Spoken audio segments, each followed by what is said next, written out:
এই আওয়ামী লীগকে বাদ দেওয়া হয়েছে, জাতীয় পার্টিকে বাদ দেওয়া হয়েছে।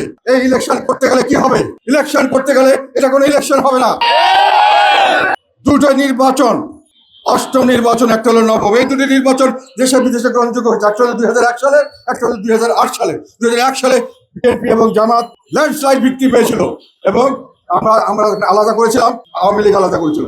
আর 2008 সালে আওয়ামী লীগ সহ মহাজোট করে আমরা করেছিলাম এবং সেখানে বিএনপি জামাত জোট ছিল, সেখানে আওয়ামী লীগ ল্যান্ডস্লাইড ভিক্টরি পেয়েছে। এই নির্বাচনগুলি সম্পর্কে কারো কোনো সন্দেহ, কোনো অবকাশ নেই। কিন্তু এই নির্বাচনে দেখা যায়, ফলাফলে দেখা যায় কয়েকটা ইন্টারেস্টিং জিনিস। একটা হলো আওয়ামী লীগ, বিএনপি, জাতীয় পার্টি আর জামাত ছাড়া বাকি শুধুমাত্র 3% ভোট থেকে, আর 3% থেকে ইন্ডিপেন্ডেন্ট। মানে এই বাকি যে 50 দল 100 দল সবের ভোট সংখ্যা হলো 3%। এখন আওয়ামী লীগ আর বিএনপির ভোট সংখ্যা 80 থেকে 81%। আর যেটা সবচেয়ে লাস্ট ইলেকশনের কথা বললাম, সেই ইলেকশনে যেটাতে সবচেয়ে ভালো করেছে 2001 সালে বিএনপি এবং জামাত জোট, তারা পেয়েছে 45% ভোট। সেই সময় হেরে গেছে কে? হেরে গেছে আওয়ামী লীগ। আর আমরা ছিলাম না আওয়ামী লীগের সঙ্গে, আমরা আর আওয়ামী লীগের ভোট যোগ করে হয় 47% ভোট।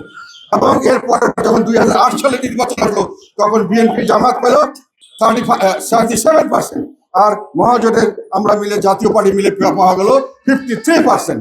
কাজেই যখন সবচেয়ে কম ভোট পেয়েছে আওয়ামী লীগ এবং জাতীয় পার্টি, তখনও জাতীয় পার্টি 47% ভোট পেয়েছে, তখনও বিএনপি আর জামাত পেয়েছে মাত্র 45%।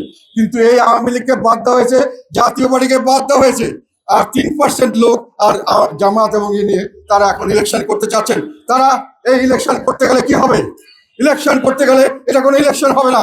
যে ইলেকশনের জন্য আমরা শেখ হাসিনাকে ফেসিবাদ বলি, যেই পতানো খেলার জন্য শেখ হাসিনার বিরুদ্ধে আমরা অবস্থান নিয়েছিলাম, এই সরকার একই কাজ করছে এবং ওরা ঐক্য কমিশনের নামে অনৈক্য কমিশন তৈরি করেছেন।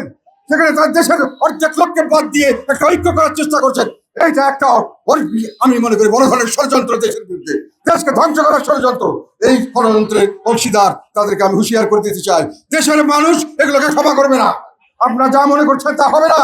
শেখ হাসিনার মতো লোক সমস্ত বিশ্বের সমস্ত বড় বড় শক্তি তাকে সমর্থন দিয়েছিল, সমস্ত সংস্থা এবং যত ধরনের ইনস্টিটিউশন আছে, প্রতিষ্ঠানকে নিজের কব্জা করে উনি রাখতে পারে নাই। বাংলাদেশের মানুষ তাদেরকে লাঠি দিয়ে ফেলে দিয়েছে এবং বাংলাদেশের মানুষ 2 মিনিট লাগবে না। এইরকম পাতানো খেলার রাজনীতি, যে খেলায় আমাদের নেতা, আমাদের চিফ অ্যাডভাইজার যেটা বলেন যে আমার নিয়োগদাতা কিছু মানুষ, এবং তাদের কিছু বড় জামাত ইসলাম বলে তাদের নিয়োগদাতা নাকি আবার জামাতকে তারাই নাকি এই ছাত্রদেরকে সব রকম সুযোগ সুবিধা দিয়ে রাখছে। কাজেই বর্তমান তত্ত্বাবধায়ক সরকার নিরপেক্ষ নয়।